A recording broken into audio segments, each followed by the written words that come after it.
Então, uma vez eu perguntei para um amigo de um trabalho, né?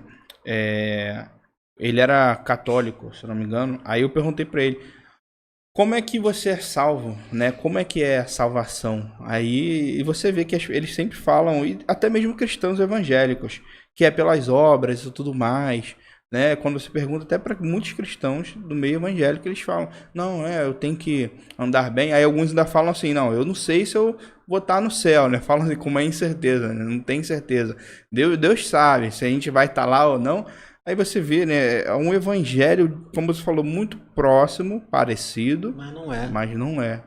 E isso é muito grande pelo país todo. Você vê a maioria das igrejas não se tem um entendimento. Eu mesmo, um bom período da minha vida, quando mais novo, né, início de caminhada, eu ficava questionando as pessoas, perguntando, né, como que eu sei que eu sou salvo?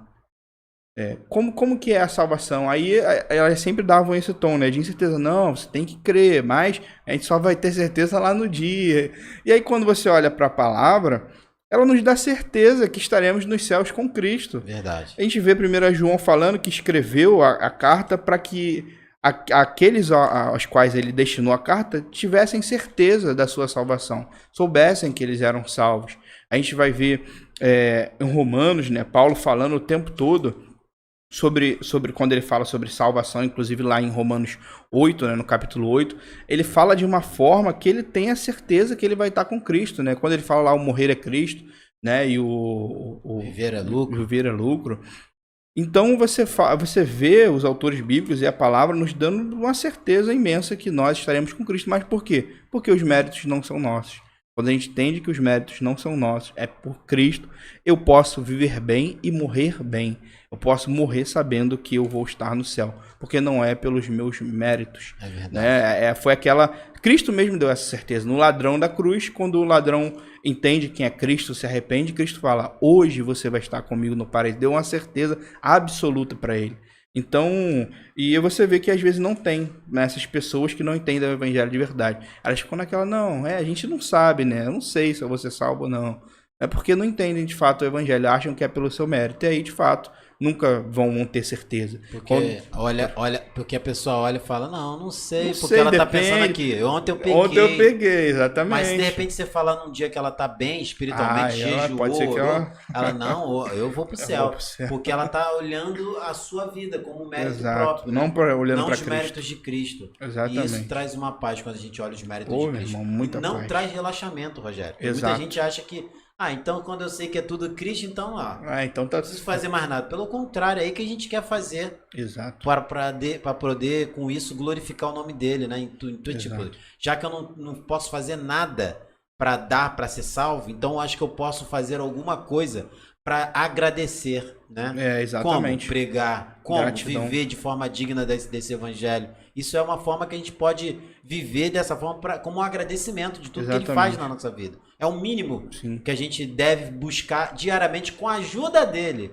a fazer, porque nem sozinho a gente consegue. Sim. Por isso que a gratidão, ela está relacionada diretamente com a santidade, né? Verdade. O Evangelho de 1 João, ele fala que nós iremos pecar. Tanto que ele fala, se alguém diz que não peca, é mentiroso. Mas ao mesmo tempo ele fala também que o Filho de Deus não vive na prática do pecado.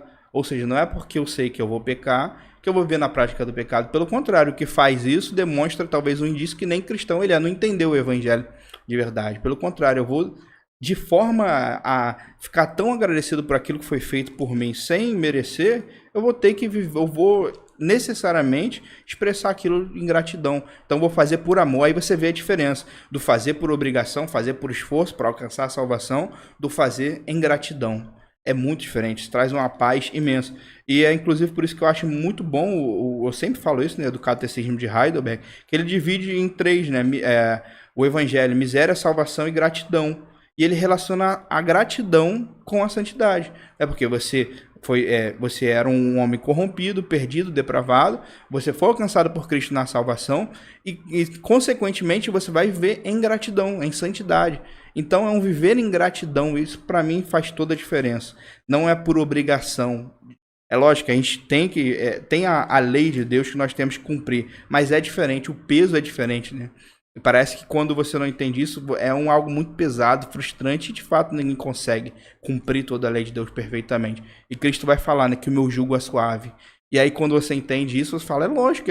Antes eu não entendia. Quando eu olhava a passagem de Cristo falando, meu jugo é suave, eu tentando alcançar a salvação igual um doido, orando mais de uma hora, querendo orar, né, tentando orar mais de uma hora para alcançar a salvação. E se eu orasse menos, caramba, não foi bem. Aí eu pensava, pô, como que o jugo de Cristo é suave? Eu tô aqui me matando para alcançar essa salvação que eu nunca consigo alcançar. E aí quando você entende a salvação, o evangelho de verdade, você entende de fato.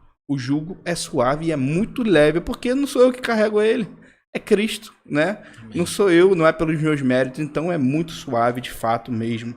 E quando você entende, a tua vida muda. Eu acho que a nossa vida muda completamente.